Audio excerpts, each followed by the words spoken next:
All right, it's 7:06, the Peter Tilden Morning Show. Christine O'Donnell is joining us, who ran for Delaware Senate. Why would you do that? Why'd you do that? Why'd you want to get into politics, huh? Well, why I wanted to get involved in politics and why I ran are different things. I ran because some people came to me and they felt frustrated that they'd been pushed out of the Delaware political process.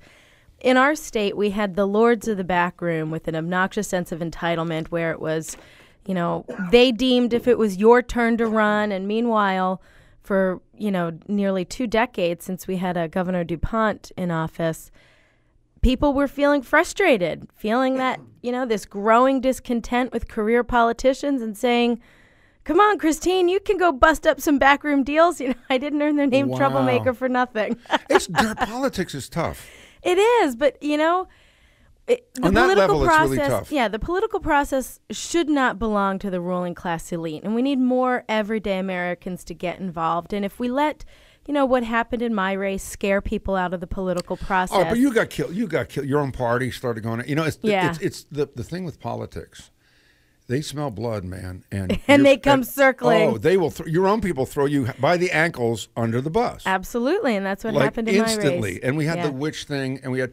Please, and by the way, feel comfortable walking off at any given time, so that we can get the ratings and well, and Peter, what publicize I realized, what I've learned from all that is that if I don't like, you know, if someone's not being a gentleman, I'll just be boring because if I walk off, you get the ratings, and then it backfires. Oh, how dare you! If you're boring here, I'll throw you out. I'll pick you up by the ankles. So what happened with?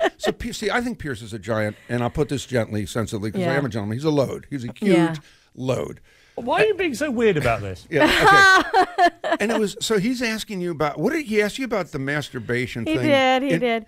And okay, in the book I talk about that. I talk about why I went on the MTV interview in the first place, why I said what I did on Bill Maher. It was a different time in my life. I was, you know, a little too candid for television. Well, not a lot of people talk about masturbation, which is pretty amazing. You know, I just read a survey here, a percentage of population that masturbates. Everybody! So here we go. Okay, so, and I said to you on the phone the other day, I said, oh, here you are, the torchkeeper for anti-masturbation, and you got 8 million college kids sitting there with your poster in the room turning sheets to sheetrock. Yeah, and you laughed. You had a good opinion about it. So he asked you about it, and you said... I answered the way I answer in the book. Which is? Well, you know, I talk about it, and that my goal in the book, the reason why I went on these TV shows, was to try to bring a different message than the normal MTV audience was getting. And then he said... And then he took it personal, and I... What did he do? But what did he do that pissed you? That, like, because I'm watching you. He wouldn't stop. I wanted to talk about the book. I didn't want to go on his show in the first place because I knew that he was desperate for ratings. And watching... How do you say that? He had Meatloaf on. He's had to talk about the economy, right? God. Oh my God! And he pulls these stunts, and his background is in yellow journalism. He's not a serious journalist, so why? Whoa! He does America's Got Talent. Come on. Why CNN chose him to fill Larry King Live's shoes? I don't know, but I knew that going into it he would try to pull some stunts, but I think that he went below the belt, and he proved himself not to be a gentleman and to be, you know, quite a cad. But you were easy on the phone. You joked about that. I mean, we talked about all of it in a way. Joke about it, but we talked about it in a way that was acceptable to you. Okay, he's just annoying. So he just kept pressing, and you would have stayed, but you said, you know what, you're an idiot. Why do I need this? Well, it wasn't even just that. We were over time. We had back-to-back interviews. I'd already been on for 20 minutes. I was a half hour late for the C-SPAN interview that I was supposed to do that ran last night, by the way. So we had a room full of people waiting for me to give a live speech. We were going over. I'm getting the wrap-up signal. Man. So he was just going to talk about masturbation until he goes. I guess so. I'm just going to do it till I go blind. Was the answer? Man. Here's the answer. I mean, here's the thing that people didn't know. I offered to come back. You know, because it was a taped show, and if people are watching, I'm going, hey, I mean, come back that night, not come back after he turned it into, and I'm saying, are we over? I'm getting the wrap-up signal. Are we over? So finally, his sound guy came and took the mic off and everything. So it wasn't this walk-off that he exaggerated it to be. He played that thing the next day. He exaggerated it dishonestly. So when we realized it wasn't a clean ending, we said, look, let me go do this C-SPAN thing. I'll come back tonight, and we could do it clean. Oh, they knew they had TV Gold. And they knew they were going to spin it to me. I knew you. It didn't look heated. It looked like I'll be in. It was not heated. I know heated. Go talk to my wife. I know heated. I've seen heated. Right, so, okay, let's run through. We got a quick break here. Okay. And then we get the second break. We'll go through other stuff. But real quick. Okay, but I do have another. Don't start for with real, I have a TV interview. I know. I have we'll to get go to. I have to be. We'll get you out on time. Okay. You always have to see, Christine, if you just blame it on my the, publicist who books so much. You need to be. Here's the problem with you. You need to be in the present. You need to be focused in the present. You're always worried about the future. So enjoy now. Okay, you got it, Peter. Be here now. So, anybody in your life boyfriend? No. And I think I asked you that before. You asked me that before, and no, nobody's going, what? I thought I was her boyfriend. No, unfortunately, there's not. Okay, do you want to run for office again? I don't know. I honestly don't know. Right now, the answer would be no, but I've learned, as I say in the book, I've said no before, and I've ran 3 times, so it depends on the circumstances and what's happening. All right, I also got some listener questions real quick that I got to ask you. And don't get offended by or walk out. It'd be great if you walked out. I know you hated the witch ad. You said you wish you wouldn't have done it. Right. But somebody actually wrote, with the witch thing, is it the Sabrina shake your nose type thing, or is it casting spells type of thing? Either one. Okay. Yeah. Let's see. Oh, Karl Rove. Have you talked to Karl Rove? Bashed the living daylights out of you because he did. His answer is, "Why are you running? You can't win. She's killing us." And all over the country, Republicans are saying we shouldn't have candidates who are unacceptable. They can't win. They're just wasting our time.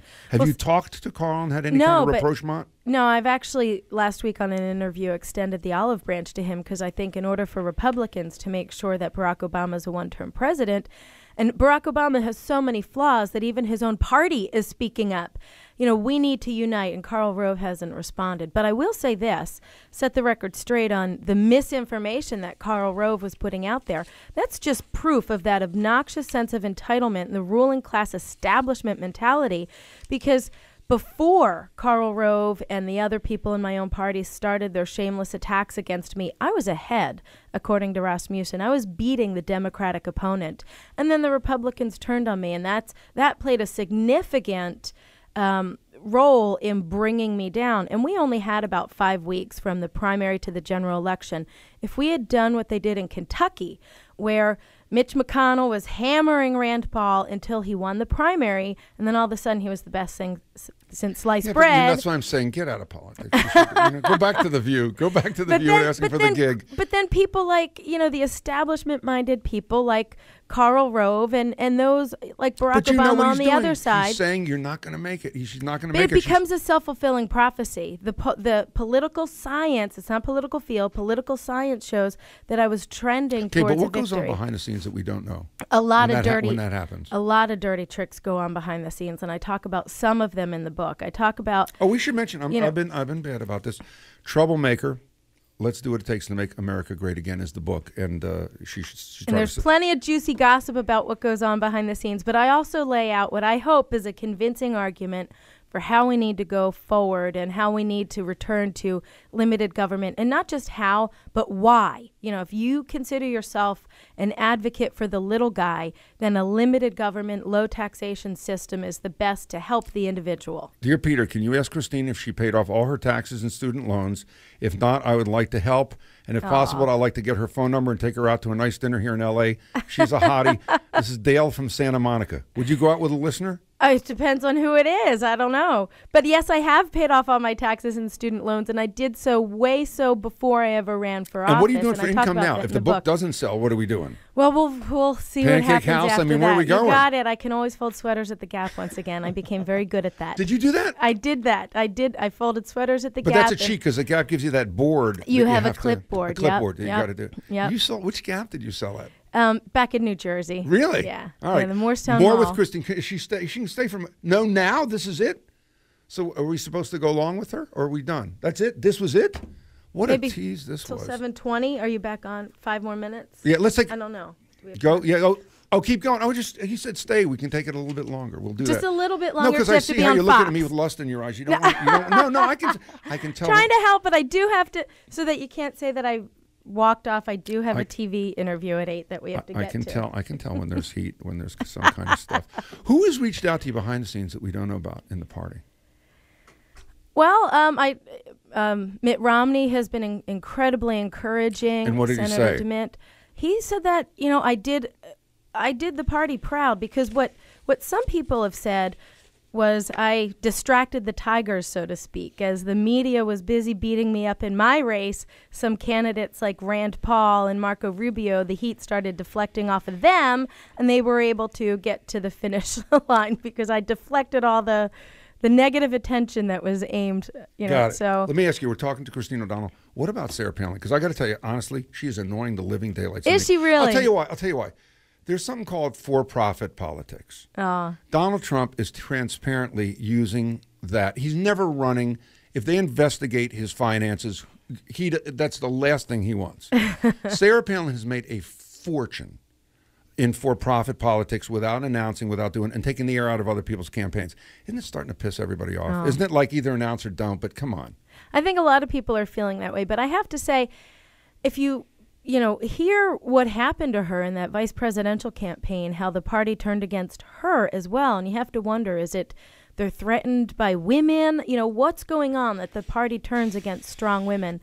But I don't blame her for for taking advantage of an opportunity. But now it seems like to she's set the record straight. Come on, she's going to the states with her straw polls and caucuses and the bus and waving and eating chicken wings, and then getting back on the bus and going, well, I'm going to announce later on. And you go, really? Well, she said she'll announce by September, and I understand. It affects your family. And in my race, we had TV crews filming my father raking leaves. I mean, come on.